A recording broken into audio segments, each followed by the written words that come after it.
வெளிநாட்டில் வேலை பார்க்குறவங்களுடைய நாட்கள், வாரங்கள், மாதங்கள், வருஷங்கள் இதை வந்து நீங்கள் யாராவது கேட்டு பார்த்துருக்கீங்களா? அது கேட்டிங்கன்னா அவங்க அதை அழகாக சொல்லுவாங்க.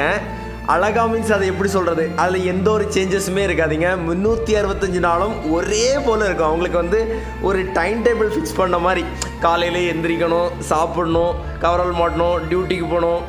அந்த சேஞ்சஸ் வந்து மாறவே செய்யாது. ஏதோ வீக்கெண்ட்ஸ் மட்டும் அந்த ஃப்ரைடேயோ, சில பேருக்கு சண்டேயோ அந்த சேஞ்சஸ் தெரியும். காலையிலே டியூட்டிக்கு போகணும், டியூட்டி முடிச்சுட்டு மத்தியானம் வந்து நல்லா லஞ்சு சாப்பிடணும், அகைன் மறுபடியும் டியூட்டிக்கு போகணும். அந்த இடப்பட்ட நேரத்தில் வீட்டில் பேச முடிஞ்சால் வீட்டில் பேசிப்பாங்க, ஃப்ரெண்ட்ஸ்கிட்ட பேச முடிஞ்சால் ஃப்ரெண்ட்ஸ்கிட்ட பேசிப்பாங்க. அகைன் மறுபடியும் பார்த்திங்கன்னா டியூட்டி முடிஞ்சு சாயங்காலம் வீட்டுக்கு ரூமுக்கு வருவாங்க. ரூமுக்கு வந்தோன்னே பார்த்திங்கன்னா அகைன் மறுபடியும் குளிச்சுட்டு எடுத்துகிட்டு ஃப்ரெஷ்அப் ஆகிட்டு சாப்பிட்டுக்கிட்டு அகைன் பார்த்திங்கன்னா வீட்டில் பேசுவாங்க. பேசிக்கிட்டு அகைன் தூங்கணும். ஸோ இதுதான் இந்த வெளிநாட்டு வாழ்க்கையின் ஸ்டைல்.